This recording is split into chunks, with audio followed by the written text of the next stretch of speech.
Le réseau des femmes africaines ministres et parlementaires du Mali et la coalition malienne Genre, Sécurité et Changement climatique réaffirment ici leur engagement dans la lutte contre les effets du changement climatique. C'est à travers cette conférence de débat organisée dans le cadre de la célébration de la journée panafricaine des femmes en collaboration avec l'Organisation panafricaine des femmes le 31 juillet de chaque année depuis 1962. Nous savons que les femmes sont les premières à subir les conséquences néfastes des changements climatiques.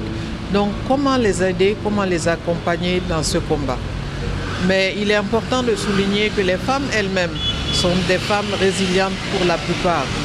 Et l'information, la sensibilisation va permettre de mettre en exergue ce rôle qu'on constate de disproportionnement des effets des changements climatiques chez les femmes.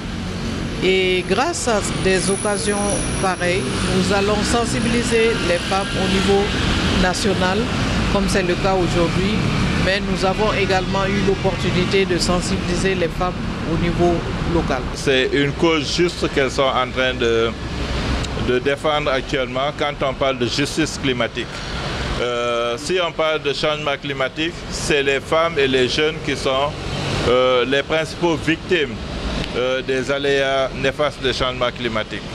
Elles vivent cela sur tous les plans, notamment si on voit la crise multidimensionnelle que nous vivons, si nous voyons aussi les aspects d'inondation, les aspects d'érosion des sols, de perte de terre, sur tous les plans, les femmes vivent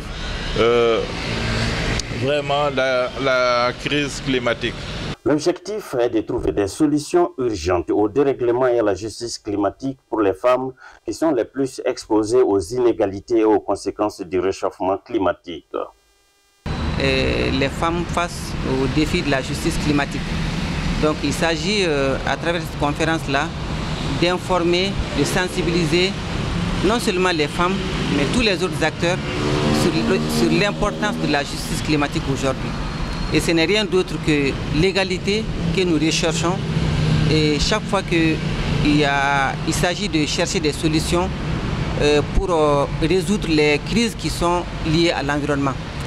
Dans la résolution de ces problèmes, en général, on oublie les femmes et on oublie les enfants, alors qu'elles sont les premières victimes de ces crises climatiques-là. L'occasion était bonne pour la présidente du REFAMPE Mali de rappeler l'engagement et la détermination des femmes aux côtés des chefs d'État africains par leur combat pour trouver des solutions aux problèmes spécifiques auxquels les femmes sont confrontées, notamment la santé, l'éducation, l'accès aux fonciers, les pesanteurs socioculturelles et bien d'autres.